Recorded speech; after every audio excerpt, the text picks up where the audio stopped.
Peggy 18.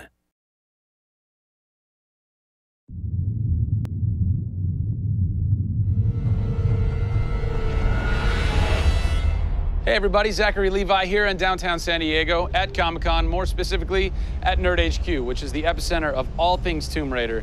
The anticipation is building as the team from Crystal Dynamics continues to say that this could be the game of their careers. Today we're going to dig a little bit deeper into the story with some of the key writers and designers who are brave enough to tackle the origin stories of Lara Croft. These are the final hours of Tomb Raider.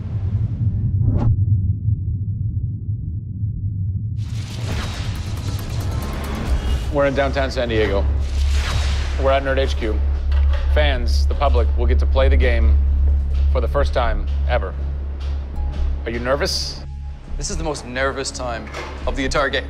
This is huge for us. This is the first time we're giving anybody the opportunity to put their hands on the game. It's not finished yet. It's hard to send it out into the world like that. It's a little young, it's a little fresh. When you put it in the public's hands, you're getting a very raw, unfiltered, like, hey, this is what we love and this is what we don't. You'll start to read about it now. You'll start to see it online. You'll start to get people's perspectives. We're making sure that we make it the best thing that we can for the fans, and these are the fans. Why make an origin story? You could just kind of continue with the Lara Croft Tomb Raider saga, but you didn't. Why? We didn't start with the idea of doing an origin story, actually. We started with the idea of doing something fresh. There haven't been very many games that have the opportunity to go back and tell the true origin story. There is very few games like this. In the history of the Tomb Raider franchise, there has not been a female lead writer until now, Brianna Pratchett. For me, I didn't think of it like we needed a female writer to do that. Brianna just nailed it. Brianna Pratchett. Yep. Does it take a woman to know a woman? It probably helps, but I don't kind of think about it as much as everyone else does. So I tend to think of myself as being a writer first. There is some of me in her, absolutely. She's very bookish, she's very in her head. I went to public school, I actually learned archery. Camilla did as well, I heard. We bring up our ladies properly. And I genuinely studied Egyptology. I wanted to be an Egyptologist. No way. You know, I've always been a huge fan of kick-ass females. I mean, I grew up on Terminator and Aliens. Yeah. You know, fighting aliens in the future. I thought that was what girls did. It's great to be here at Comic-Con. This is my first time. People are really responding to this kind of new Lara. The fans have been great. They've been very supportive. I want to kind of live up to their expectations. I grew up going to fantasy and science fiction conventions. Now here I am looking at a Tomb Raider poster on the side of a building for a Tomb Raider game I have written. Can't quite process that, but it's very cool. Lara's actions affect her character and her emotional state, and so the first kill for us was a big thing.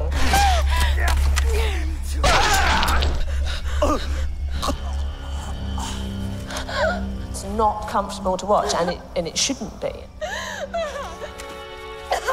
Oh, God! And it is about picking yourself up, despite the fact that you're scared. You can't have bravery without fear. In video games, you're kind of tweaking all the way down to delivery. Yeah. Blessing or curse. Games development can be quite harsh on narrative. You know, you can lose levels or characters. You have to be amazingly flexible. When is the script finally finished?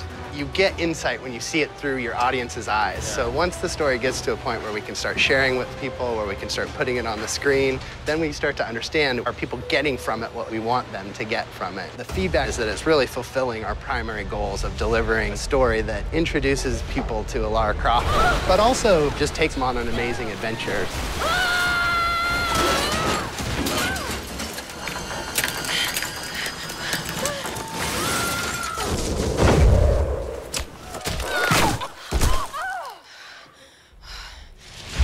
John Stafford, you're kind of the dialogue typist, word monkey. The words that you've been speaking for so long Yes. are from this everything man. that I've been through that's been extremely emotionally draining and painful, I have him to blame for. So we'll have words later about it. What were the challenges stepping into the heart and mind of a character like Lara Croft, who we've known for quite some time? Yes. Players' expectation is. You want to just jump right in, guns blazing? Controller, I'm awesome. I'm awesome. We want that. That's what video games basically allow gamers right? to feel. I am awesome.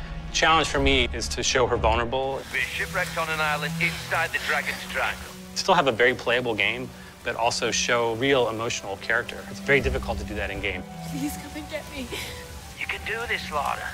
When you have really extreme circumstances, you have really extreme emotions. What the hell? Can't hide from me, outsider! It's all about her survival. She's basically willing to do whatever it takes. There's people trying to kill you. You know, things are really extreme. Listen, I'm gonna get you out of there. I promise. I promise. I didn't want any lines to sound gamey.